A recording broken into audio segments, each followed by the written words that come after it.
Zinc alcohol. हाँ, zinc alcoholic. Zinc alcoholic यही करता है ना, इधर से हेलोजन हेलोजन निकाल देता है और CH2 डबल बॉन्ड CH2 बन जाता है। फिलहाल तो इसका आंसर फिर नन ऑफ दीज वाली ऑप्शन पड़ी है वो ही देंगे, बट हाँ अगर ये नहीं लिखा होता इन अ सिंगल स्टेप फिर ये आंसर हो जाता। ठीक है मैम? हाँ जी बोलो। मैम एक 33805 आंचल है मैम, वेटिंग रूम में, उसका मैसेज आया है। बट एक्चुअली वेटिंग रूम में सिर्फ वही जाते हैं जो गेस्ट होते हैं, और वो कुछ दैट इज सम, अदरवाइज आप लोग वेटिंग रूम में जाओगे ही नहीं। जो रजिस्टर्ड आईडी से एंटर कर रहे हैं वो वेटिंग रूम में जाता ही नहीं है, और हमें वो मना करते हैं कि वेटिंग रूम वालों को एंटर नहीं कराना। Okay ma'am. ठीक है,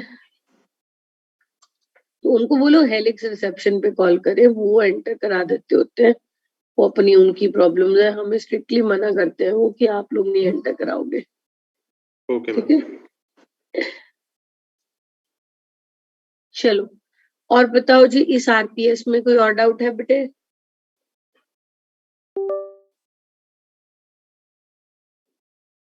नहीं, चलो फिर आगे बढ़ते। बेटा उस दिन हमने अल्काइंस कंप्लीट किया था, और अब जो हम करने लगे हैं दैट इज बेसिकली बेंजीन। नहीं, किसी की ऑडियो में इतने डिस्टरबेंस है, म्यूट करिए अपने आप को।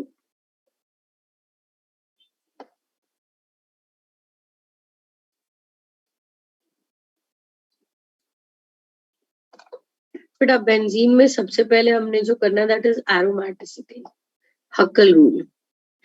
अब जैसे हम बार बार कहते हैं ना एरोमेटिसिटी एरोमेटिसिटी, अब देखेंगे एरोमेटिसिटी क्या होती है।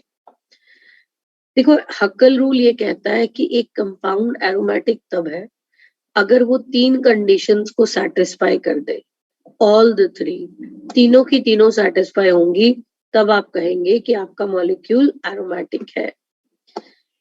पहली condition, molecule must be planar. Planar मतलब उसके सारे एटम सेम प्लेन में हो। अच्छा, आपको कैसे पता चलेगा कि प्लेनर है या नहीं है? हाइब्रिडाइजेशन से ही देखेंगे कि अगर उसकी हाइब्रिडाइजेशन sp या sp2 है तो हाँ वो प्लेनर है, और अगर उसकी हाइब्रिडाइजेशन sp3 है तो फिर वो नॉन प्लेनर हो जाएगा, है ना।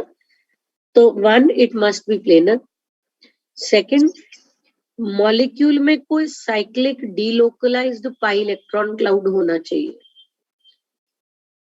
साइक्लिक रिंग वाला, डीलोकलाइज्ड, बेटा डीलोकलाइज्ड मतलब जो 2 से ज्यादा एटम्स पर स्प्रेड हो, और पाई इलेक्ट्रॉन क्लाउड। इसके लिए पता है हमें क्या करना है, हमें सिर्फ कॉन्जुगेशन चेक करनी है कि मॉलिक्यूल में कॉन्जुगेशन होनी चाहिए, और वो भी वो जो कॉन्जुगेशन है बेटा वो सारी साइक्लिक रिंग के ऊपर जाए, जैसी मर्जी कॉन्जुगेशन हो। हमने मीजोमेरिज्म में डिफरेंट टाइप ऑफ कॉन्जुगेशंस पढ़ी है, जैसी मर्जी कॉन्जुगेशन हो, मगर वो कॉन्जुगेशन सारी रिंग के ऊपर स्प्रेड होनी चाहिए। तो जहां कॉन्जुगेशन है वहां डीलोकलाइजेशन तो होगी ना बेटा, ठीक है। ये दूसरी कंडीशन। और तीसरी, जो डीलोकलाइज्ड पाई इलेक्ट्रॉन्स हैं उनका नंबर 4n+2 होना चाहिए। Delocalized pi electrons should be 4n+2, where n is any whole number. मेरा कहने का मतलब ये है बेटा कि n की वैल्यू कोई भी होल नंबर हो सकती है, जैसे कि अगर हम कहें अगर n = 0 है तो 4n+2 कितना होगा?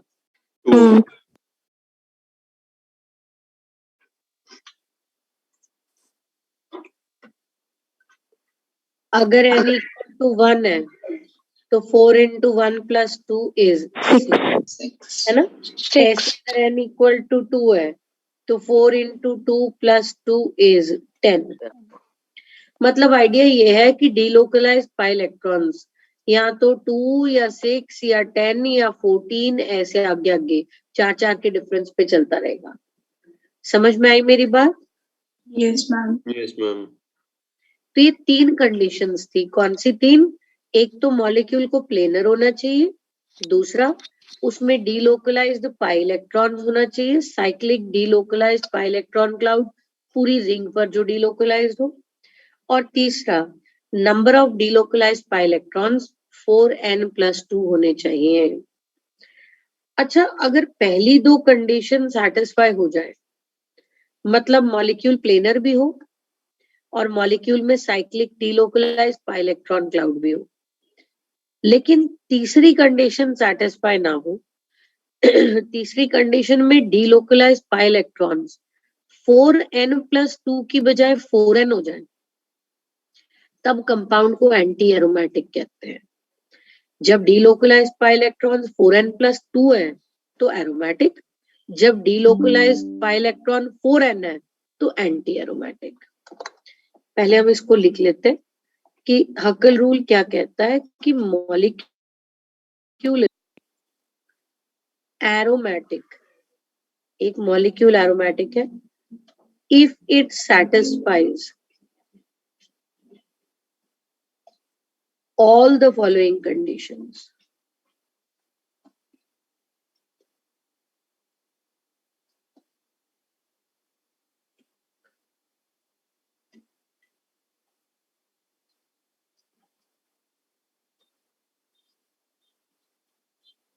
First, molecule must be planar.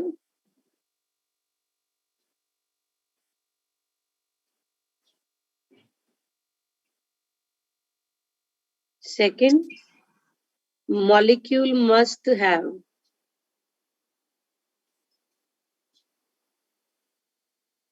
cyclic delocalized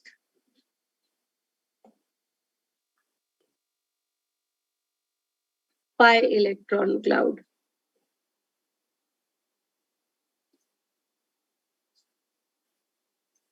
And third, the number of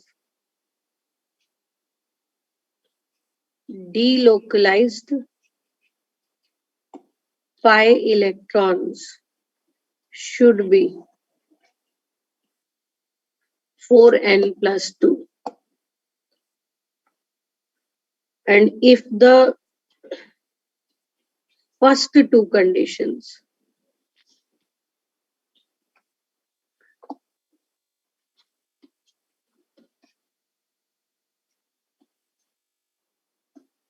पहली 2 कंडीशंस जो है they are satisfied, but number of delocalized pi electrons are 4n, 4n+2 की बजाय 4n, तो such molecules, ऐसे molecules ये एंटी एरोमेटिक होते हैं।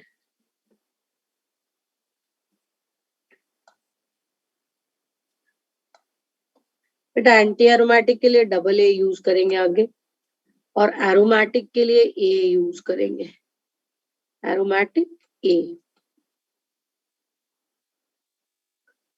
और बेटा जो ये एरोमेटिक कंपाउंड्स होते हैं ये नॉर्मल साइक्लिक कंपाउंड्स के कंपैरिजन में काफी ज्यादा स्टेबल होते हैं, लेकिन एंटी एरोमेटिक इससे ऑपोजिट है, वो नॉर्मल साइक्लिक कंपाउंड्स के कंपैरिजन में कम स्टेबल होते हैं, they are very less stable. जो एरोमेटिक कंपाउंड्स हैं, ए मतलब एरोमेटिक बेटे are more stable,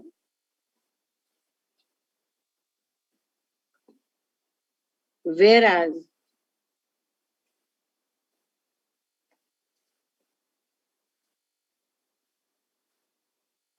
anti-aromatic compounds are less stable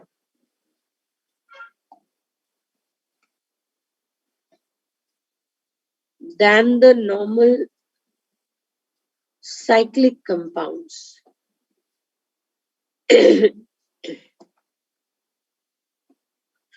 normal cyclic compounds के कंपैरिजन में ऐसा ही होता है। और बेटे जैसे हम कहते हैं कि एरोमेटिसिटी तो बहुत बड़ा फैक्टर है स्टेबिलिटी के लिए, मतलब जो कंपाउंड्स एरोमेटिक हो जाते हैं वो तो बहुत ज्यादा स्टेबल होते हैं। समझ में आई मेरी बात? Yes, ma'am. Yes, ma'am. Examples देखते हैं, इसके बड़े सारे एग्जाम्पल्स करने हैं हमने, बट चलो देखिए उससे ज्यादा क्लियर होगा। Consider this first molecule. बेटा इस मॉलिक्यूल का IUPAC नेम क्या होगा जो पहला बना है? Cyclopropene carbocation. Cyclopropenyl cation. Cyclopropenyl cation. ये स्लाइड नंबर कौन सा था ये भी देख ले। लास्ट स्लाइड जो है हमारी 40 थी, 41 है बेटा। हाँ जी, तो ये साइक्लोप्रोपीनाइल केटायन में अब चेक करते हैं तीनों चीजें। सबसे पहले प्लेनारिटी चेक करनी है बेटा। प्लेनारिटी चेक करने के लिए आप इन सब कार्बन की हाइब्रिडाइजेशन लिखो। देखो जो डबल बॉन्ड वाला कार्बन है क्या हाइब्रिडाइजेशन होगी, खुद ही सोचो। जिसमें डबल बॉन्ड है उसने एक पाई बॉन्ड बनाया है, तो बाकी के 3 सिग्मा बनाए होंगे, sp2। बिल्कुल जी, ये sp2 है, इधर वाला भी sp2 है। और जो पॉजिटिव चार्ज वाला कार्बन है sp2। तो एक चीज तो हो गई ना, पहली बात तो हो गई बेटा सेटिस्फाई, इट इज प्लेनर। दूसरा, क्या इसमें कंप्लीट कॉन्जुगेशन है? Yes, ma'am. Yes, ma'am. Complete conjugation या डीलोकलाइजेशन चेक करो। देखो पूरी रिंग पर ये देखो, पाई बॉन्ड, फिर सिग्मा बॉन्ड, फिर पॉजिटिव चार्ज, फिर सिग्मा बॉन्ड, फिर पाई बॉन्ड। आपको मेरा मार्क दिख रहा है बेटा पॉइंटर? Yes, ma'am. पूरी रिंग पर कंप्लीट डीलोकलाइजेशन है। यस, कंप्लीट कॉन्जुगेशन है तो डीलोकलाइजेशन भी होगी। और तीसरा, डीलोकलाइज्ड पाई इलेक्ट्रॉन्स। बेटे देखो जो आपकी कॉन्जुगेशन है वो किसके बीच में है? एक पाई बॉन्ड और एक पॉजिटिव चार्ज। पॉजिटिव चार्ज तो बस एक डेफिशिएंसी होती है, उसमें तो कोई वो है नहीं, वो तो सिर्फ एक वेकेंट खाली ऑर्बिटल है। तो फिर बस एक पाई बॉन्ड के 2 इलेक्ट्रॉन्स आए। 2 इलेक्ट्रॉन्स ये कौन से आए बेटा? एरोमेटिक इलेक्ट्रॉन्स जो है that is only from 1 pi bond.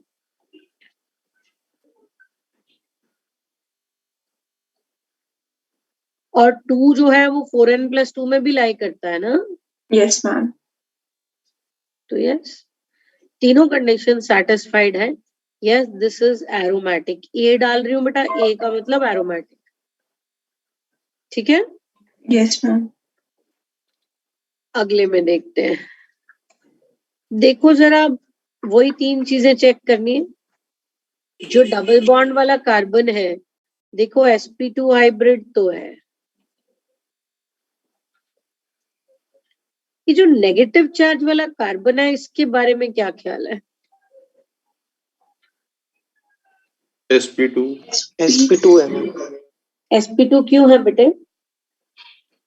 वो कॉन्जुगेशन में चला गया है Delocation. शायद। हाँ, कॉन्जुगेशन में जा रहा है। याद है GOC में क्वेश्चन किया था कि एलाइल कार्बन आयन के नेगेटिवली चार्ज कार्बन की हाइब्रिडाइजेशन बताओ। Yes, ma'am. तो फिर वो Yes, ma'am. यस मैम, तो क्योंकि ये कॉन्जुगेशन में जाता है इसीलिए तो हाँ, इसकी भी हाइब्रिडाइजेशन sp2 ही है बेटा। ये वाला जो कार्बन है ये भी sp2 हाइब्रिड है। तो फिर ठीक है, हमारी कंडीशन तो हो गई सेटिस्फाई। आगे चलते हैं। क्या इसमें कंप्लीट कॉन्जुगेशन है बेटा? Yes, Yes, ma'am. ma'am. ये देखो, pi bond, yes ma'am, sigma bond, pi Negative. Bond, sigma bond, negative charge, sigma bond, pi bond, पूरी कॉन्जुगेशन है पूरी रिंग पर। तो ये भी सेटिस्फाई हो गया। What about delocalized pi electrons? 6. 6. 6 कैसे बेटे? 5 दो पाई बॉन्ड के और एक नेगेटिव चार्ज। नेगेटिव चार्ज भी आएगा ना। बिल्कुल ठीक बेटा, एक नेगेटिव चार्ज में 2 इलेक्ट्रॉन होते हैं। सो delocalized pi electrons 6 है। 6 कैसे? 4 आए फ्रॉम 2 pi bonds और 2 जो है बेटा एक नेगेटिव चार्ज में भी तो पेयर ही होता है, फ्रॉम नेगेटिव चार्ज। तो ठीक है, हमारी सारी कंडीशन सेटिस्फाई हो गई। एरोमेटिक है ये। इसका नाम है cyclopentadienyl anion. Cyclopentadienyl anion.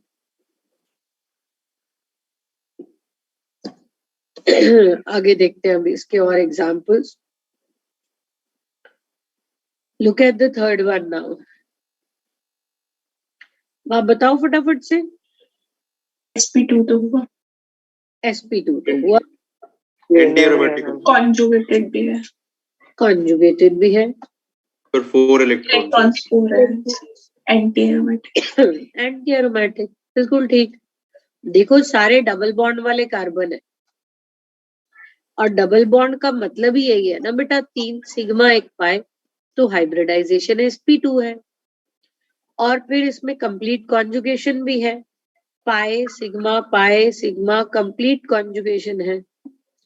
लेकिन जो डीलोकलाइज्ड पाई इलेक्ट्रॉन्स है, डीलोकलाइज्ड पाई इलेक्ट्रॉन्स तो 4 ही है ना, 2 पाई बॉन्ड के 4, एक कोवेलेंट बॉन्ड में 2 ही होते हैं, तो डीलोकलाइज्ड पाई इलेक्ट्रॉन्स 4 है। तो 4 तो 4n में आता है, 4 into 1 is 4, तो फिर ये एंटी एरोमेटिक है। डबल ए डाल रही हूँ मतलब एंटी एरोमेटिक। फोर्थ वाला देखो, non aromatic. Non non aromatic. Not aromatic because सीधी सी बात है, बाकी सब छोड़ो, ये कार्बन sp3 हाइब्रिड है, तो पहली कंडीशन ही सेटिस्फाई नहीं हो रही, प्लेनारिटी ही नहीं है ना। अगर प्लेनारिटी नहीं है तो फिर एरोमेटिक भी नहीं हो सकता और एंटी एरोमेटिक भी नहीं हो सकता। दिस इज नॉट एरोमेटिक, है ना। ए स्टैंड्स फॉर ऑब्वियसली एरोमेटिक, तो ये एरोमेटिक नहीं। अगला देखते हैं बेटा, फिफ्थ वन। ये जो 5वां बनाया है इसका नाम है ट्रोपाइलियम आयन।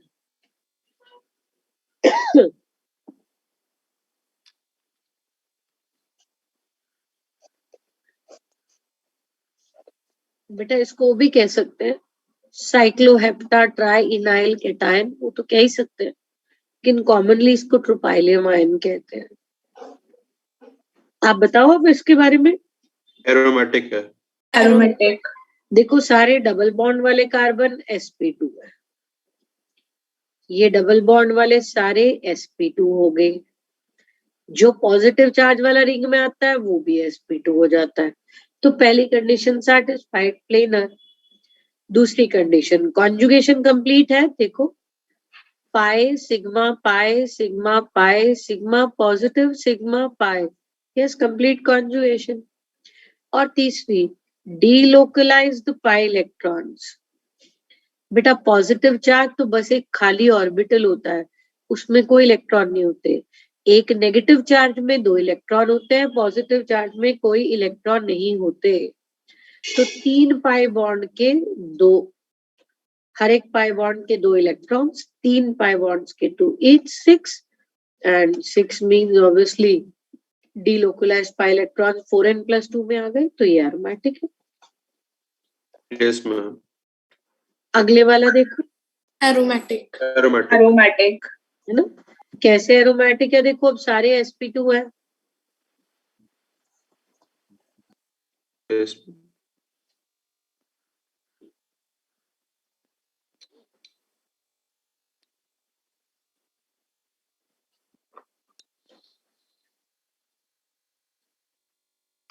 सारे कार्बन बेटा sp2 है, डबल बॉन्ड वाले तो होने ही थे, जो नेगेटिव चार्ज वाले हैं, यहाँ जो नेगेटिव चार्ज है वो कॉन्जुगेशन में जा रहा है ना। Yes, ma'am. Yes, ma'am. ये नेगेटिव चार्ज देखो ये इधर कॉन्जुगेशन में जा रहा है, ऐसे ये नेगेटिव चार्ज इधर कॉन्जुगेशन में जा रहा है। तो जो कॉन्जुगेशन में जा रहे हैं फिर उनकी हाइब्रिडाइजेशन भी तो sp2 ही है। तो हो गई हमारी कंडीशन सेटिस्फाई।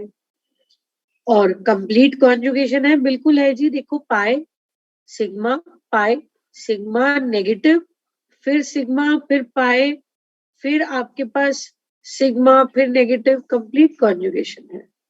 Yes. और डिलोकलाइज्ड पाई इलेक्ट्रॉन्स कितने हैं? 10. 10. 10 कैसे बेटा? 3 पाई बॉन्ड के 6 और 2 नेगेटिव चार्ज की वजह से 4 चार। और है ना। और 10 भी 4n+2 में आता है। तो yes this is also aromatic, ये भी एरोमेटिक है। मेरी बात समझ में आई बेटा? Yes, ma'am. Yes. ma'am.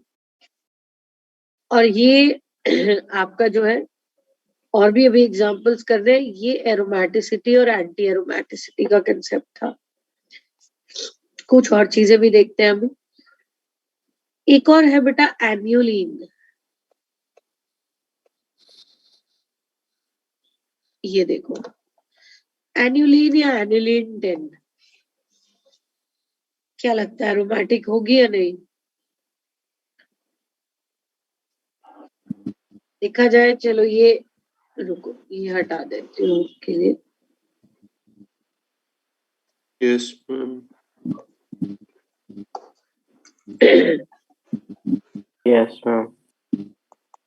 Yes, ma'am. देखो वैसे तो साइक्लिक रिंग है और डिलोकलाइज्ड पाई इलेक्ट्रॉन जो है 10 है, 5 पाई बॉन्ड है, सारे Yes, ma'am. Carbon sp2 hybrid है ना। तो इसे होना तो चाहिए एरोमेटिक, लेकिन यही तो केमिस्ट्री है ना, फिर होती नहीं आएगी। ठीक है, Yes, ma'am. क्योंकि बेटा इतनी बड़ी रिंग है, स्टेरिक स्ट्रेन बढ़ जाता है, Yes. रिंग अपनी प्लेनारिटी लूज कर देती है। अगर प्लेनर ही नहीं रहेगी तो फिर तो एरोमेटिक हो ही नहीं सकती ना। Yes, ma'am. ठीक है, so yes due to steric strain, बेटा स्टेरिक स्ट्रेन वही है जिसको आप स्टेरिक हिंड्रेंस बोलते हो। स्टेरिक हिंड्रेंस या स्टेरिक स्ट्रेन मींस जब बल्की ग्रुप्स आ जाते हैं। अभी इतनी बड़ी रिंग है तो इसमें हिंड्रेंस तो आएगी ना। The ring loses planarity.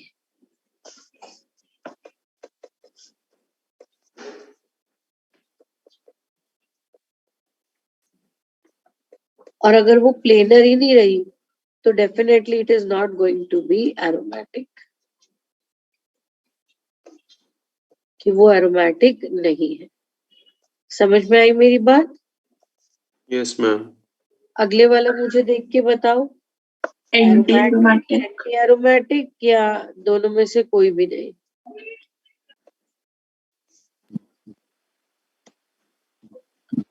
होना तो मैम एंटी-एरोमेटिक चाहिए। Anti-aromatic. Anti-aromatic. Anti-aromatic. होना तो एंटी एरोमेटिक चाहिए, होता नहीं है। ठीक है, क्योंकि ये भी वही बात है, इतनी बड़ी रिंग है ना, ये बेटा क्या करती है, ये नॉन प्लेनर स्ट्रक्चर अडॉप्ट कर लेती है।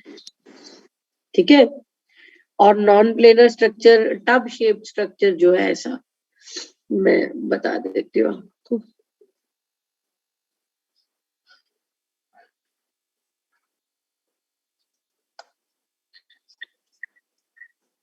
ऐसा स्ट्रक्चर ले लेती है कुछ, ये टब शेप स्ट्रक्चर बोलते हैं इसको, नॉन प्लेनर है।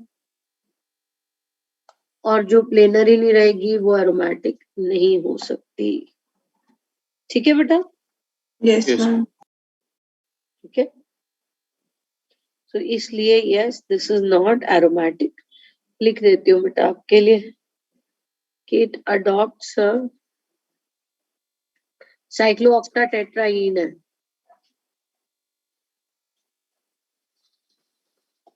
tub shaped, and tub shaped means non-planar structure, और नॉन प्लेनर स्ट्रक्चर की वजह से इट इज नॉट एरोमेटिक.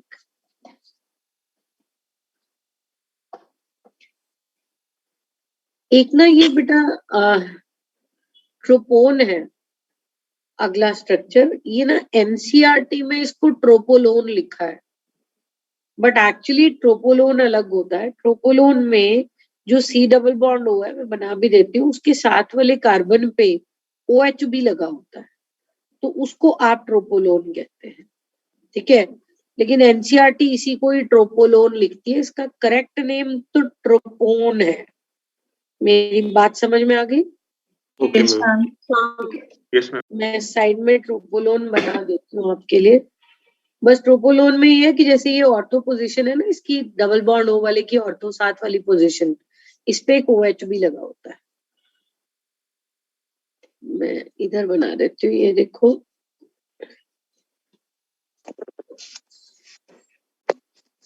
ये है असली ट्रोपोलोन जो साइड में बनाया है,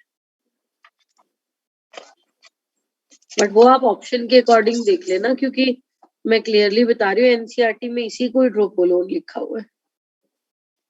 ठीक है, Yes, ma'am. चलो अब बताओ ये एरोमेटिक है या नहीं है? Aromatic है. Aromatic. Aromatic. अच्छा चलो लेट्स चेक. क्या इसमें सारे sp2 हैं? हाँ, sp2 तो है, कोई Yes, प्रॉब्लम ma'am. नहीं. अगला, क्या इसमें कंप्लीट कॉन्जुगेशन है? Yes, ma'am. Yes, ma'am. अच्छा यहाँ तक तो है, इतनी रिंग में तो है, नीचे वाले हिस्से में जो ये सी डबल बॉन्ड ओ वाला कार्बन है, इसके साथ कॉन्जुगेशन है नीचे वाली सारी रिंग में. इसमें positive है. Yes, ma'am. Positive Yes, charge ma'am. बन जाएगा कार्बन पे. बेटा ऐसे अभी फिलहाल तो कंप्लीट कॉन्जुगेशन नहीं है. जो स्ट्रक्चर यहाँ बना हुआ है, इसमें कहाँ है कंप्लीट कॉन्जुगेशन? Enol form में हो सकता ठीक है, इनॉल फॉर्म तो तब बनता ना अगर साथ वाला कार्बन sp3 हाइब्रिड होता, है. Yes, ma'am. है ना Yes, Gauri? ma'am. Yes, ma'am. क्योंकि हाइड्रोजन तो तभी निकलता है sp3 हाइब्रिड कार्बन से. इसमें तो Yes, सारी कार्बन sp2 हाइब्रिड है. Yes, तो ma'am. एक्चुअली इसमें होता पता है क्या है, इसमें इसका पाई बॉन्ड पोलराइज हो जाता है, ये सी डबल बॉन्ड ओ वाले का.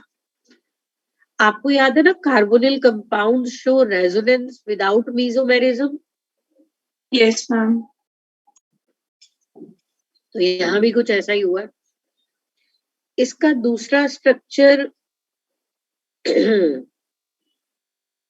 ये बन गया.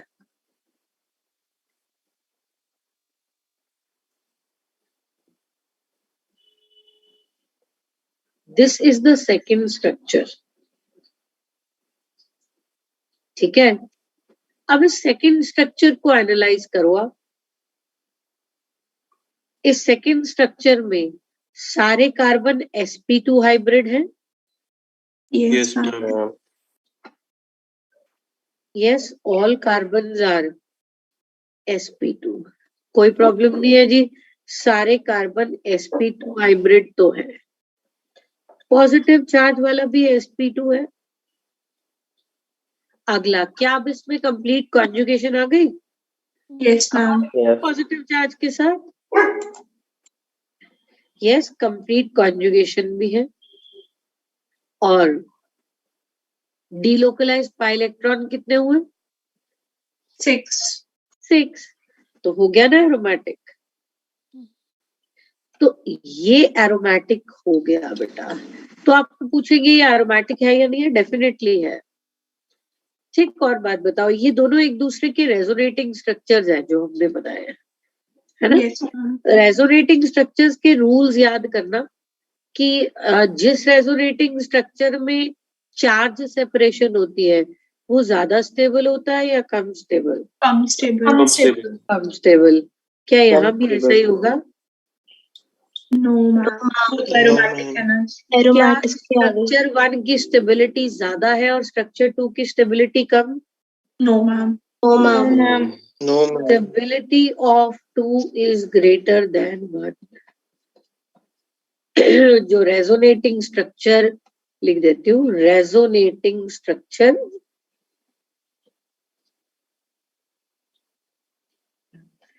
To is actually much greater than 1.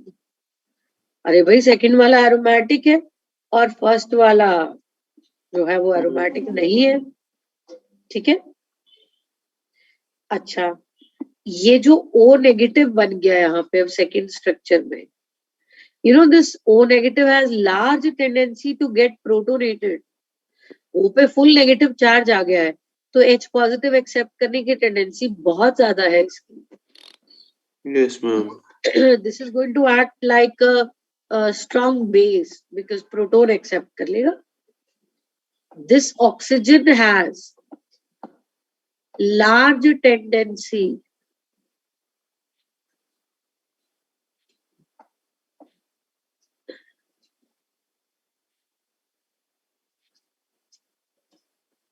to get protonated. Correct है.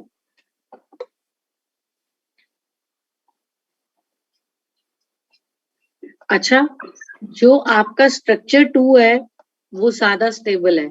स्ट्रक्चर 2 में पाई बॉन्ड पोलराइज कर गया है तो ओवरऑल हम कहते हैं कि मॉलिक्यूल काफी पोलर है, उसकी डाइपोल मोमेंट ज्यादा है. क्योंकि CO बॉन्ड पोलराइज जो कर गया.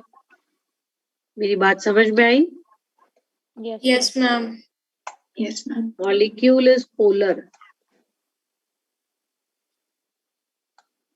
ठीक है. And it has a large dipole moment.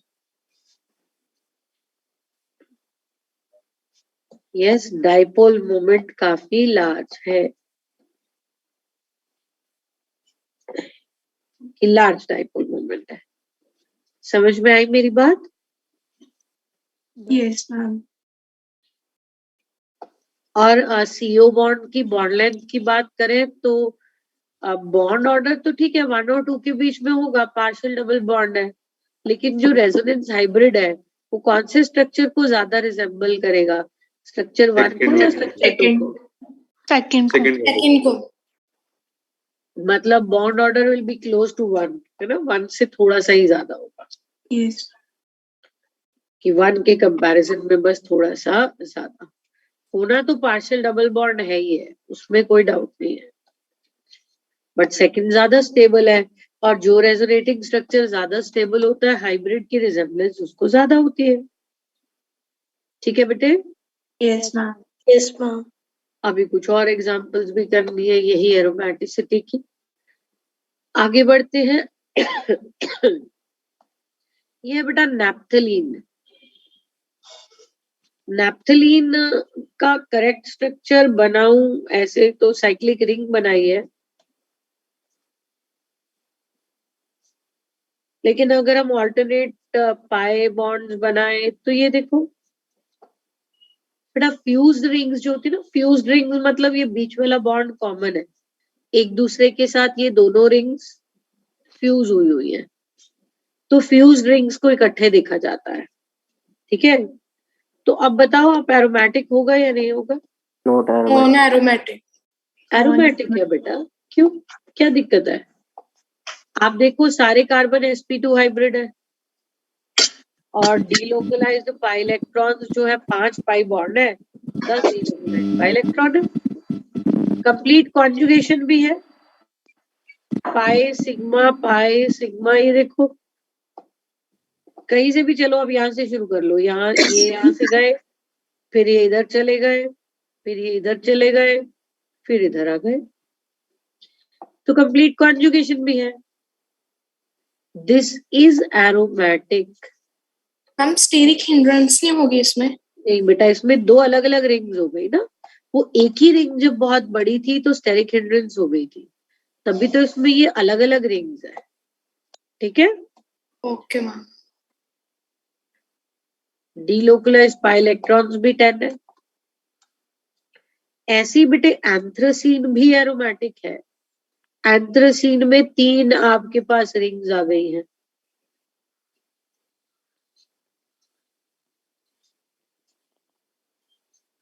ऐसे 3 आपके पास रिंग्स इकट्ठी आ जाती है। कहानी तो वही है बेटा, बिल्कुल वैसे ही चलेंगे। इसमें डीलोकलाइज्ड पाई इलेक्ट्रॉन्स जो है आपके पास 14 हो गए, तो 14 भी तो आपका 4n+2 में आता है।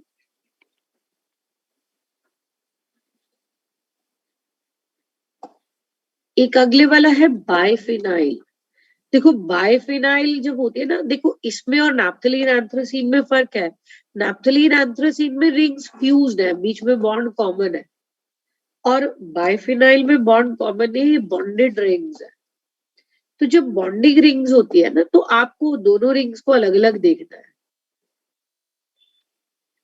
वैसे हर एक रिंग बेंजीन है, तो बेंजीन तो एरोमेटिक होती है Yes, ma'am. है ना? Yes, ma'am. तो ईच रिंग इज एरोमेटिक। कोई बात कि sp2 हाइब्रिड भी है और कंप्लीट कॉन्जुगेशन भी है, और डीलोकलाइज्ड पाई इलेक्ट्रॉन्स भी आपके पास जो है वो 6 है। अब बात स्टेरिक हिंड्रेंस नहीं आएगी मैम? बेटा अलग अलग रिंग्स है ना, यही तो बात है कि 2 अलग अलग रिंग्स हैं। लॉन्ग बैक आई थिंक 2012-13 के पेपर में बाइफिनाइल आया भी हुआ है, नीट के पेपर में ही। तो स्टेरिक हिंड्रेंस तो तब होती है ज्यादा जब बाइफिनाइल के ऊपर कोई सब्स्टिट्यूशन भी हो, जैसे हमने किया था ऑर्थो सब्स्टिट्यूटेड बाइफिनाइल्स। तो अलग बात है, ऑर्थो सब्स्टिट्यूटेड बाइफिनाइल्स में ऑप्टिकल में किया था ना कि अलग Yes, प्लेन्स में चली जाती है ring. Yes, But- ma'am. Normally थोड़ी ना ये अलग प्लेन्स में जाती है, ठीक है? ओके। वैसे भी अगर चली भी जाए तो देखते ही बाइफिनाइल में हम अलग अलग रिंग्स को ही स्टडी करते हैं, तो each ring is aromatic. Overall भी इसको एरोमेटिक कहे तो गलत नहीं होगा, ठीक है? क्योंकि जैसे इसमें एक साइक्लिक डीलोकलाइज सिस्टम एक तरफ है, दूसरा दूसरी तरफ है, ठीक है? Yes, ma'am. अब देखो हेटेरोसाइक्लिक मतलब रिंग के अंदर कोई हेटेरो एटम भी आ गया। जैसे रिंग के अंदर कार्बन के अलावा कोई और एटम, कार्बन के अलावा नाइट्रोजन या ऑक्सीजन, ऐसे कोई एटम, या सल्फर, इस तरह से। जैसे पिरिडीन और पायरोल, वैसे ये जीओसी में भी थोड़ा सा बता चुकी हूँ। Yes, ma'am. ma'am. आप याद करो, जब सेम एटम के पास पाई बॉन्ड और लोन पेयर दोनों होते हैं तो क्या डीलोकलाइज होता है? Pi bond. Pi bond. तो फिर ठीक है ना, लोन पेयर तो डीलोकलाइज होगा ही नहीं। ये लोन पेयर जो है, this lies in the sp2 hybrid orbital, है ना? Yes, ma'am. और फिर ये थोड़ी ना डीलोकलाइज होगा। डीलोकलाइज sp2 हाइब्रिड ऑर्बिटल वाला तो रिंग के प्लेन में ही हो गया। डीलोकलाइज तो वो होता जो रिंग से अबव या रिंग से बिलो होता। पाई बॉन्ड तो रिंग से परपेंडिकुलर प्लेन में बनेगा ना। Yes, समझ ma'am. में आई मेरी बात? Yes, ma'am. Does not get delocalized. तो फिर डीलोकलाइज्ड पाई इलेक्ट्रॉन्स कितने हैं? Delocalised pi electrons are 6। 6. 6 कहां से आए? Due Pi to e pi bonds. तो फिर ठीक है, बाकी सारी कंडीशन भी सेटिस्फाइड है। It is aromatic. पायरोल पे चलते हैं। पायरोल के नाइट्रोजन के पास भी तो लोन पेयर है। Yes, ma'am. Yes, ma'am. Nitrogen ने 3 बॉन्ड बनाया है, तो एक लोन पेयर तो होगा ही। Yes, ma'am. नहीं भी बना के दिया हुआ है तो हमें खुद ही सोचना पड़ेगा यहाँ लोन पेयर है। Yes, अब ये ma'am. लोन पेयर डीलोकलाइज होगा या नहीं होगा? होगा. होगा। So this lone pair is in the unhybridized। ये लोन पेयर जो है अनहाइब्रिडाइज्ड p ऑर्बिटल में है, ठीक है? सो यस, या ऐसा कह दें कि lies in the perpendicular plane, lies in the plane perpendicular to the ring। gets delocalized. ये delocalize होता है, और फिर अगर delocalize होता है तो delocalized pi electrons.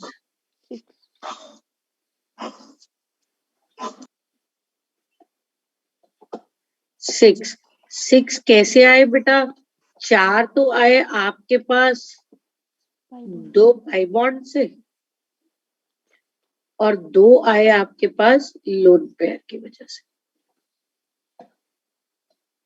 तो 6 है, इसलिए हाँ ये भी एरोमेटिक है.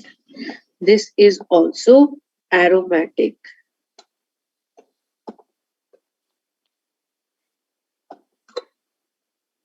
तो रूल तो वही रहता है बेटा, चाहे हेट्रोसाइक्लिक कंपाउंड है या सिंपल, रूल तो हमारा वही रहता है.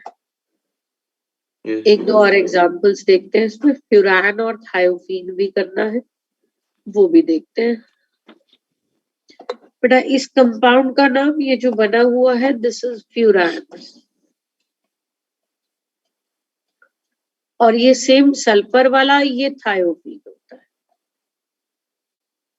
दोनों की कहानी बिल्कुल सिमिलर है. फ्यूरान में ऑक्सीजन है, थायोफीन में सल्फर है. दोनों के पास 2 लोन पेयर है ना. Yes, ma'am. Yes, oxygen ma'am. और सल्फर ग्रुप 16 के एलिमेंट्स है, तो उनके पास 6 वैलेंस इलेक्ट्रॉन थे.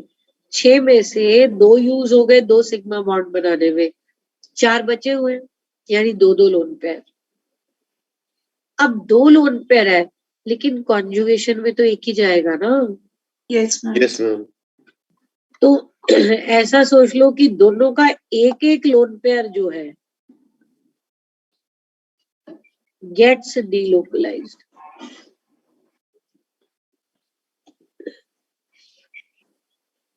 एक एक लोन पेयर जो है वो डीलोकलाइज होता है, और दूसरा नहीं होता. ठीक है, क्योंकि एट अ टाइम एक ही लोन पेयर जा सकता है कॉन्जुगेशन में, तो बोथ आर एरोमेटिक.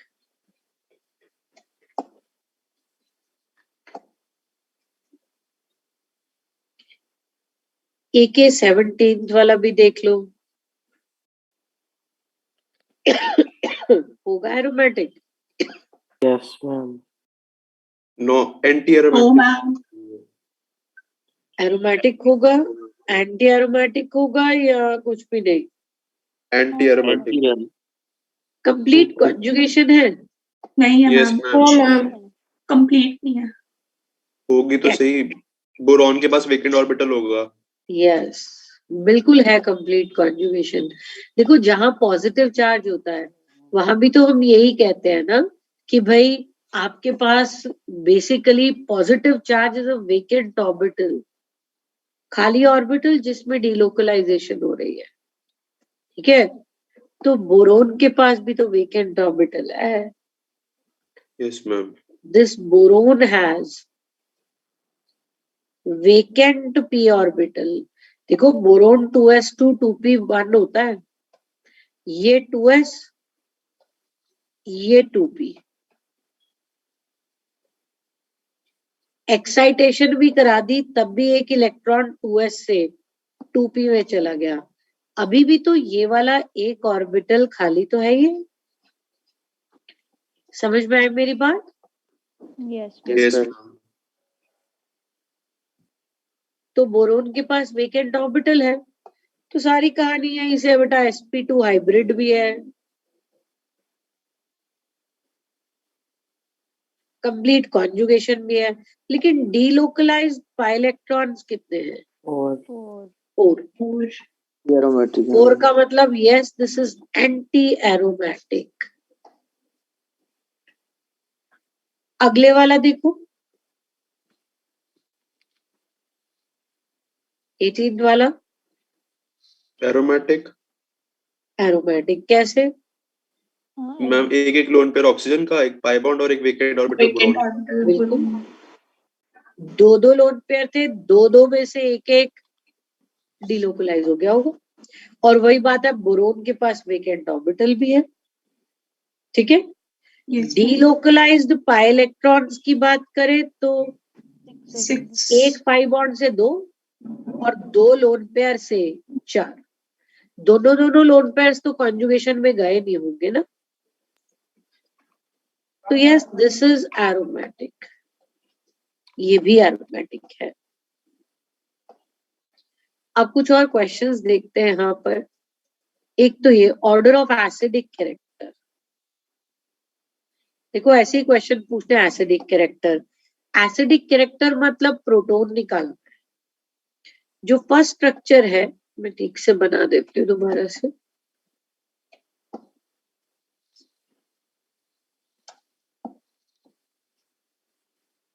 अगर आप प्रोटॉन निकालोगे तो आप कहां से निकालोगे? आप उसी कार्बन से निकालोगे जो sp3 हाइब्रिड है. sp3 हाइब्रिड वाला ही अपना H पॉजिटिव लूज करता है, या टर्मिनल अल्काइन वाला sp हाइब्रिड वाला. sp2 हाइब्रिड वाला कार्बन तो हाइड्रोजन भी ना लूज करता. Yes, ma'am. तो यहां से देखो ये H पॉजिटिव निकलेगा, यहां से ये H पॉजिटिव निकलेगा, यहां से ये H पॉजिटिव निकलेगा. ऐसा करते प्रोडक्ट बनाकर देखते हैं. इसमें से अगर H पॉजिटिव निकला तो ये आयन बनेगा. H पॉजिटिव निकलेगा तो पीछे नेगेटिव चार्ज.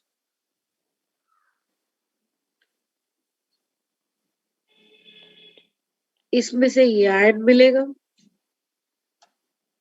इसमें से ये आयन मिलेगा. याद करो, जिस एसिड की कॉन्जुगेट बेस जितनी ज्यादा स्टेबल है वो एसिड ज्यादा एसिडिक है. आप ही बताओ, कॉन्जुगेट First. बेस पहली वाली First. एरोमेटिक है Aromatic. Yes, ma'am. और तीसरी वाली Anti-aromatic. एरोमेटिक. Anti-aromatic. और एरोमेटिक वाले नॉर्मल से ज्यादा स्टेबल होते हैं और एंटी एरोमेटिक वाले कम. Yes, इसका ma'am. मतलब आंसर हो गया सबसे ज्यादा फर्स्ट, फिर उसके बाद सेकंड, फिर उसके बाद थर्ड. क्योंकि एरोमेटिक वाले तो नॉर्मल साइक्लिक से ज्यादा स्टेबल, एंटी एरोमेटिक वाले कम स्टेबल.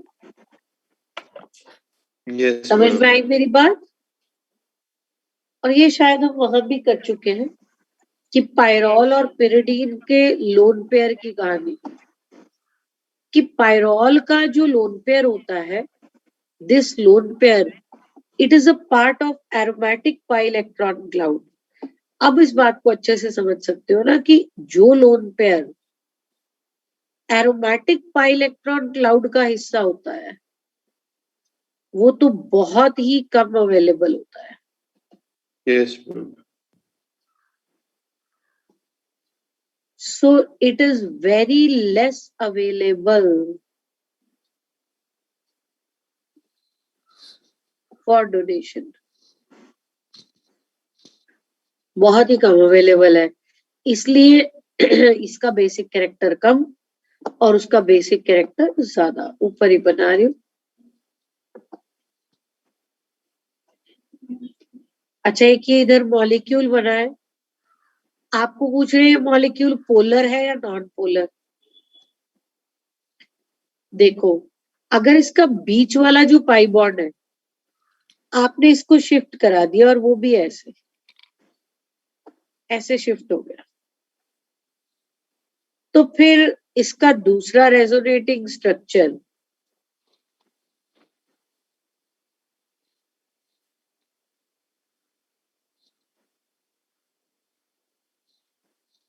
बना के देखो. ये रेजोनेटिंग स्ट्रक्चर ऐसे बनेगा बेटा. इसमें नेगेटिव, इसमें पॉजिटिव. ये दूसरे Yes. रेजोनेटिंग स्ट्रक्चर के बारे में क्या ख्याल है? Aromatic है. एरोमेटिक है. तो फिर बीच वाला पाई बॉन्ड आसानी से पोलराइज हो जाएगा ना. Yes, ma'am. Yes, ma'am. Because जो दूसरे वाला है इसमें ईच रिंग इज एरोमेटिक, इसलिए बॉन्ड आसानी से पोलराइज होता है. तो आपको पूछते हैं मॉलिक्यूल पोलर था या नॉन पोलर, तो पोलर. समझ में आई मेरी बात?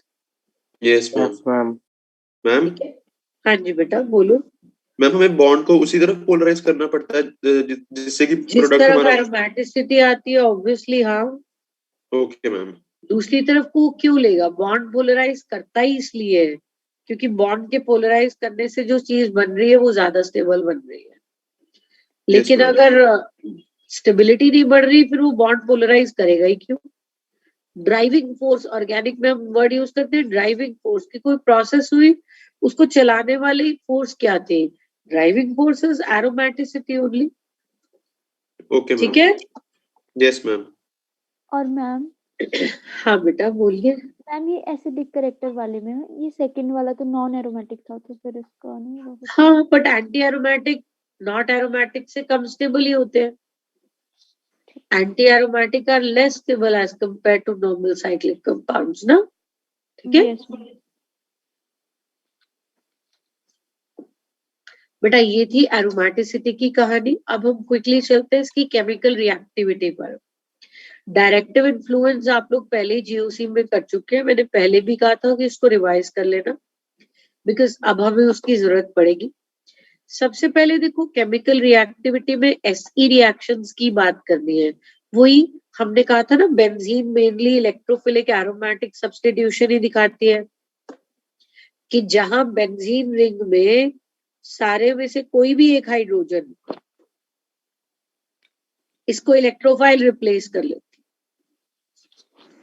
कि H पॉजिटिव निकल जाता है उसकी जगह इलेक्ट्रोफाइल लग जाती है। ये एसई रिएक्शन है। अब हम इसमें टाइप्स ऑफ एसई रिएक्शन करेंगे और पहला एसई रिएक्शन जो है दैट इज हैलोजनेशन। हैलोजनेशन क्या होता है कि आप बेंजीन लेते हैं, आप इसको हैलोजन से ट्रीट कर देते हैं। जैसे कोई भी हैलोजन, आप क्लोरीन, ब्रोमीन, आयोडीन कोई भी ले सकते हैं। फिलहाल ऑफकोर्स यहाँ क्लोरीन ले रहे हैं, इसकी जगह हम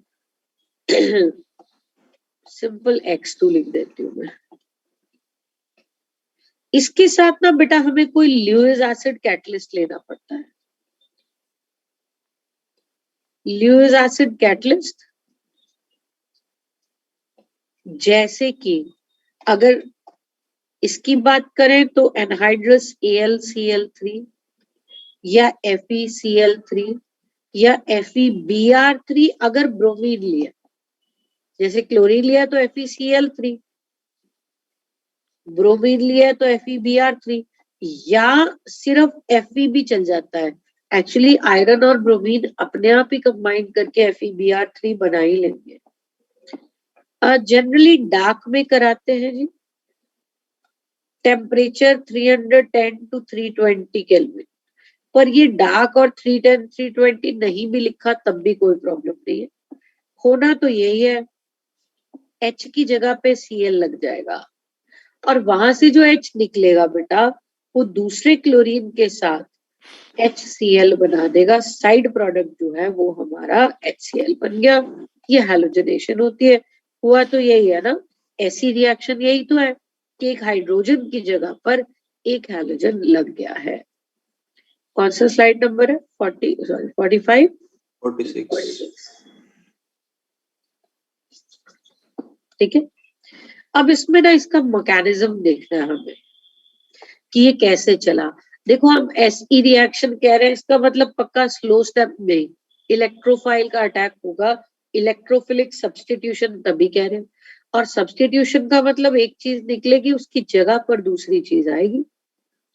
चलो देखें मैकेनिज्म में सबसे पहले क्या होता है कि जो AlCl3 है वो ल्यूइस एसिड कैटलिस्ट ये हैलोजन के पास जाता है और ClCl में से एक क्लोरीन को तोड़ के अपने साथ ले आता है। बॉन्ड के इलेक्ट्रॉन भी ले गया तो ये बन जाता है AlCl4 नेगेटिव और Cl पॉजिटिव। बेटा Cl positive in general this is halonium ion. देखो आपने साइक्लिक हेलोनियम आयन पढ़ा था, वो अलग बात है। साइक्लिक हेलोनियम आयन में भी तो वैसे हैलोजन पे पॉजिटिव चार्ज ही था। यहाँ भी हैलोजन पे पॉजिटिव चार्ज है बट वो पाई बॉन्ड के साथ पाई इलेक्ट्रॉन क्लाउड से बॉन्डेड था। ये सिंपल हेलोनियम आयन है। और यही हेलोनियम आयन जो है, this is the attacking electrophile.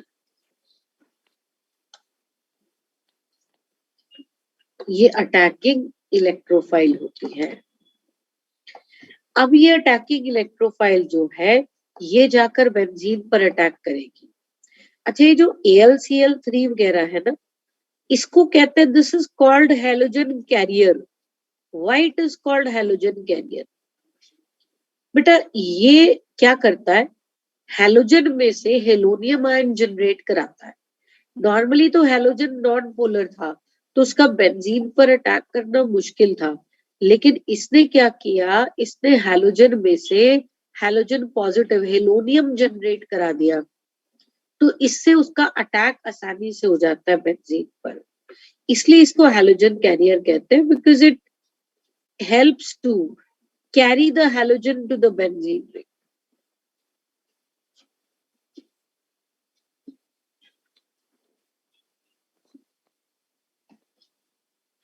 Halogen को बेंजीन रिंग तक कैरी करने में हेल्प करता है। इसलिए अब अगले स्टेप की बात करते हैं। देखो बेंजीन रिंग था, ये एक हाइड्रोजन दिखाने का मतलब ये नहीं है कि यहाँ एक ही होता है, आपको पता है सारी पोजीशंस पे होता है। अब Cl पॉजिटिव अटैक करने के लिए आ गया। होता क्या है कि यहां से इसका पाई इलेक्ट्रॉन क्लाउड इधर को शिफ्ट कर जाता है और इस कार्बन के ऊपर Cl पॉजिटिव अटैक करता है। अब एरो तो ऐसे ही दिखाना है, high electron density to low electron density, और यही इसका स्लो स्टेप है। स्लो स्टेप में इलेक्ट्रोफाइल ही अटैक कर रही है जी। यहां पर ऐसा स्ट्रक्चर बन गया, इस कार्बन पे पॉजिटिव चार्ज आ गया। ये जो स्ट्रक्चर बना बेटा, इसका नाम है सिग्मा कॉम्प्लेक्स या एरीनियम आयन। सिग्मा कॉम्प्लेक्स भी कहते हैं, एरीनियम आयन या बेंजीनोनियम आयन भी वर्ड यूज कर लेते हैं। आप ये बताओ, ये जो बेंजीनोनियम आयन बना है, ये एरोमेटिक है? No ma'am. No, why ma'am. Not? मैं वो जहाँ पे H और Cl लगे हैं, वो कार्बन ही sp3 है। बिल्कुल जी, sp3 है। So this is not aromatic.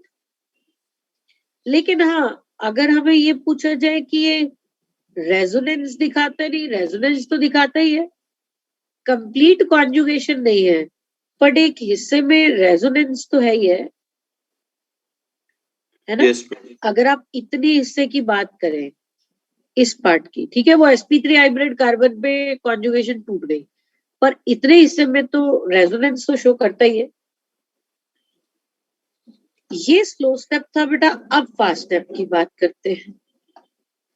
Fast step में क्या होता है कि ये जो आपका सिग्मा कॉम्प्लेक्स बना हुआ था, अब आइडिया है ना, Cl अटैक कर गया है तो H पॉजिटिव को जाना भी पड़ेगा, सब्स्टिट्यूशन तो तभी बोलोगे। Yes, अब ma'am. AlCl4 आता है,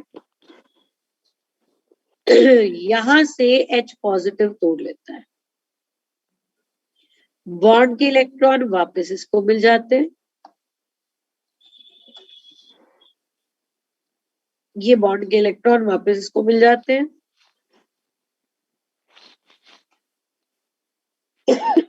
और बेटा ये इसका फास्ट स्टेप है, ये फास्ट स्टेप है। प्लस ऑफ कोर्स HCl यहां से निकल गया और AlCl3 भी। वैसे भी AlCl3 कैटलिस्ट था, उसने कंज्यूम तो होना नहीं था। मेरी बात समझ में आई? Yes, ma'am. Yes, ma'am. अच्छा, हैलोजनेशन में और नाइट्रेशन आगे फ्रिडल क्राफ्ट उन सब में करना है, इसमें ऐसा बोलते हैं आइसोटोप इफेक्ट नहीं होता। पहले तो व्हाट इज आइसोटोप इफेक्ट, क्या होता है समझते हो? वो हाइड्रोजन numbers हीलियम वगैरह। बेटा आइसोटोप इफेक्ट ये होता है कि जो सेम एलिमेंट के आइसोटोप है, उनकी रिएक्शन सेम होते हैं, लेकिन जितना हेवियर आइसोटोप होएगा उसका रेट ऑफ रिएक्शन उतना कम होगा। मतलब अगर हाइड्रोजन ड्यूटेरियम ट्रिटियम की बात करें तो हाइड्रोजन का रेट रिएक्शन का ज्यादा होएगा, ड्यूटेरियम का उससे थोड़ा धीरे, ट्रिटियम का और भी धीरे। कि हेवियर आइसोटोप्स रिएक्ट स्लोली, इसको आइसोटोप इफेक्ट कहते हैं। लेकिन हैलोजनेशन में कोई आइसोटोप इफेक्ट नहीं होता, क्योंकि स्लो स्टेप में इलेक्ट्रोफाइल अटैक कर रहा है। रेट तो स्लो स्टेप पे डिपेंड करता है और स्लो स्टेप तो इलेक्ट्रोफिलिक अटैक है। ये जो H का टूटना है, हाइड्रोजन का टूटना, ये फास्ट स्टेप है। तो अगर यहाँ हाइड्रोजन की जगह बेंजीन पे ड्यूटेरियम भी लगा होता, ट्रिटियम भी लगा होता, तो कोई फर्क नहीं पड़ता, क्योंकि रेट स्लो स्टेप पर डिपेंड करता है और स्लो स्टेप इलेक्ट्रोफाइल का अटैक है। मेरी बात समझ में आई बेटा? Yes ma'am. Yes Yes, ma'am. ma'am. तो हैलोजनेशन, साथ साथ आगे वाले रिएक्शंस की भी बात कर रही हूँ, हमने पढ़ने ही है आगे। नाइट्रेशन भी और फ्रेडल क्राफ्ट रिएक्शन भी, वो क्या है आगे पता चल ही जाएगा।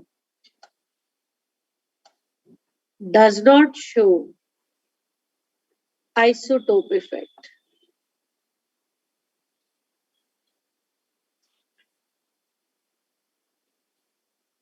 What is isotope effect? It is the tendency of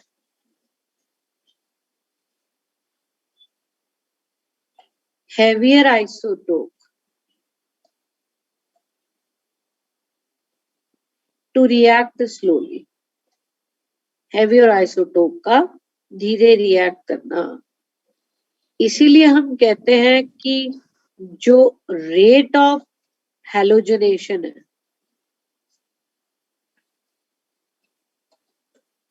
जो बेंजीन का है वही ड्यूटेरोबेंजीन और ट्रिटियोबेंजीन, ऐसे वर्ड यूज कर लेते हैं बेटा। ड्यूटेरोबेंजीन मतलब ड्यूटेरियम लगा हुआ और ट्रिटियोबेंजीन मतलब ट्रिटियम लगा ट्रिटियम हुआ। लगा। तो कोई फर्क नहीं पड़ता इस बात से कि ड्यूटेरियम लगा है या ट्रिटियम लगा है, that does not make any difference. ठीक है बेटा? Yes ma'am. Yes, ma'am. इसी में कुछ और हैलोजनेशन में कुछ और एग्जांपल्स भी बताने। हाँ जी बेटा। मैम ऐसा भी तो बोलते हैं कि isotopes are heavier isotopes are better donor, तो क्या था? Heavier isotopes minus are better donor, minus I ज्यादा। हाँ, दैट्स नॉट आइसोटोप इफेक्ट, वो पोलैरिटी की बात करते हैं। वो तो फिर हाइपर कॉन्जुगेशन में भी है कि हेवियर आइसोटोप का हाइपर कॉन्जुगेशन इफेक्ट कम होता है ड्यूटेरियम वाले का, है ना? Yes ma'am. But isotope effect का जनरल मतलब रेट ऑफ रिएक्शन होता है। ठीक है? Okay. अच्छा, इसी में बेटा हैलोजनेशन में ही कुछ और रिएक्शन, जैसे अगर ये बेंजीन है, अगर तो आपको सिंपल कहते हैं कि आप क्लोरीन और एनहाइड्रस AlCl3 से ट्रीट कर दो, तो क्या मिलेगा? क्लोरोबेंजीन मिल जाएगी। लेकिन अगर आपने इसको आगे भी ट्रीट कर दिया, अब थोड़ा डायरेक्टिव इन्फ्लुएंस के बारे में सोचो। ऑलरेडी एक क्लोरीन लगा हुआ है बेंजीन के अंदर, तो अगली आने वाली क्लोरीन को किधर भेजेगा? Ortho और para पे. ऑर्थो पैरा होते तो ऑर्थो पैरा डायरेक्टिंग ही है ना? Yes, ma'am. तो ये ऑर्थो और ये पैरा डाइक्लोरोबेंजीन ये बन जाएंगे। और अगर कहीं ऐसा कह दिया इसी क्लोरोबेंजीन में एक्सेस क्लोरीन डाल दी एनहाइड्रस AlCl3 के साथ, तो सारे के सारे hydrogens will be replaced by chlorines। ये जो बन गया इसका नाम है हेक्साक्लोरोबेंजीन।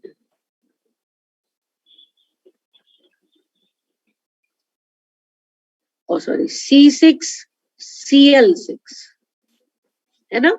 6 के 6 हाइड्रोजन रिप्लेस्ड बाय क्लोरीन, ये C6Cl6 बन गया। ये ऐसे भी बन सकता था कि अगर आप बेंजीन में सीधा एक्सेस क्लोरीन डाल दे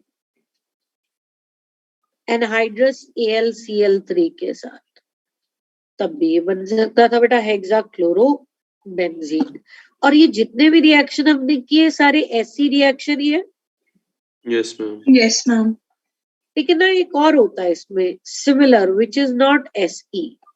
वो क्या है कि अगर आप, अच्छा इससे भी आगे अगर आप ये जो ऑर्थो पैरा बनाए हैं इससे भी अगर आप आगे एक्सेस कर लेंगे अंडरस्टूड है ये बन ही जाएगा। लेकिन एक और रिएक्शन की बात यहाँ करनी है, अगर आप यहाँ पर एक्सेस क्लोरीन डालते हैं और एच न्यू का मतलब क्या होता है बेटे? Energy, Light. लाइट। और लाइट एनर्जी, तो इससे इंटरमीडिएट क्या समझ में आता है? Free radical. Free radical. ऐसी रिएक्शन का इंटरमीडिएट तो फ्री रेडिकल नहीं था ना। Yes, no ma'am. Ma'am. So this is basically free radical addition reaction. This is not SE, okay. not SE, ये भी क्लियर कर दूं। होता क्या है, डबल बॉन्ड के क्रॉस एडिशन हो जाती है। देखो डबल बॉन्ड गायब कर रही हूं मैं, एक्सेस क्लोरीन डाल दिया, साथ में हाइड्रोजन भी दिखा देती हूँ कि वहां H भी है, H कहीं गया नहीं। एसी में तो हाइड्रोजन गायब हो गया था ना। यस इसको मैम। ऐसे भी दिखा दोगे कि सारी पोजीशन पे अंडरस्टूड है कि वहां एक एक हाइड्रोजन है ही है। You know what this is called? This is called benzene hexachloride.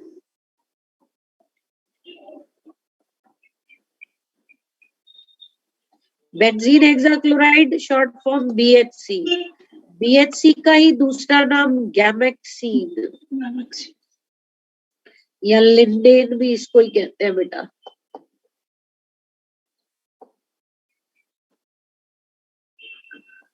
ये भी इसी को ही कहते हैं और इसको यूज करते हैं आप as insecticide.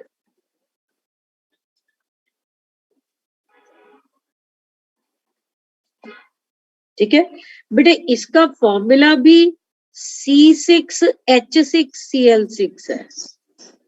And is this aromatic? No ma'am. Not aromatic. नाम बस बेंजीन हेक्साक्लोराइड है, इसका एक्चुअली तो करेक्ट नाम ये होना चाहिए था ना कि इट शुड बी 1 2 3 4 5 6 हेक्साक्लोरोसाइक्लोहेक्सेन है यूपीएससी ने, Yes, यस ma'am. मैम। है ना? हेक्साक्लोरो cyclohexane.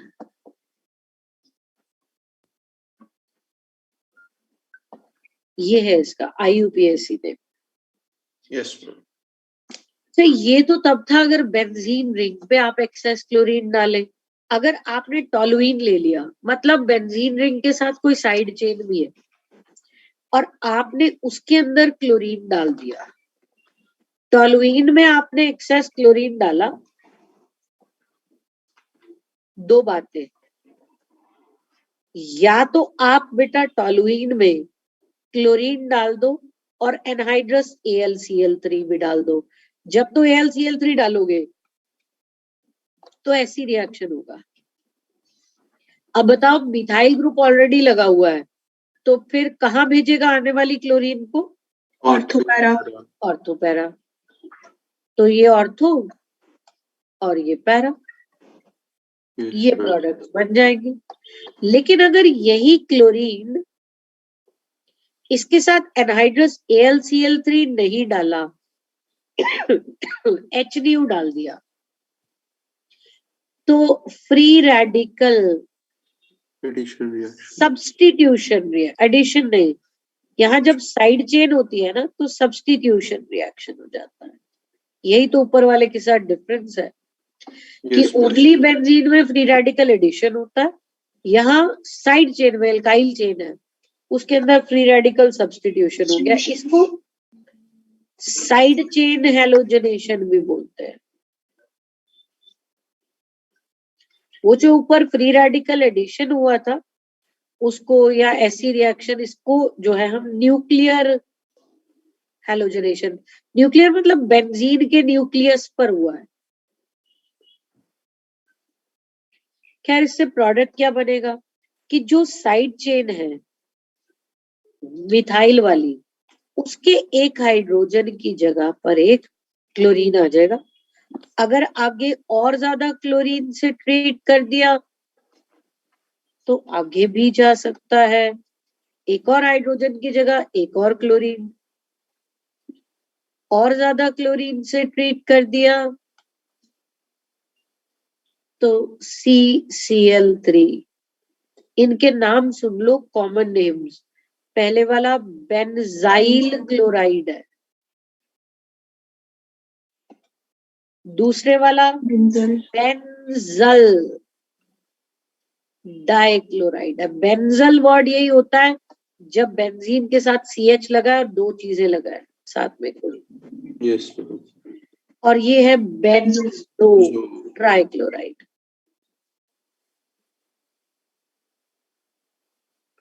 This is benzo trichloride.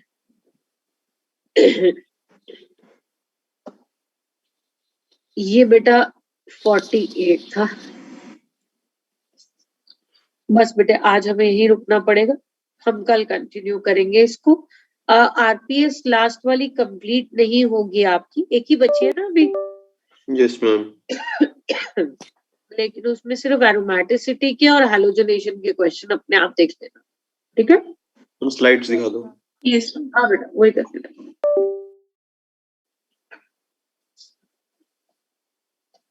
बेटा आज यहाँ से शुरू किया।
मैम हाँ जी बेटा।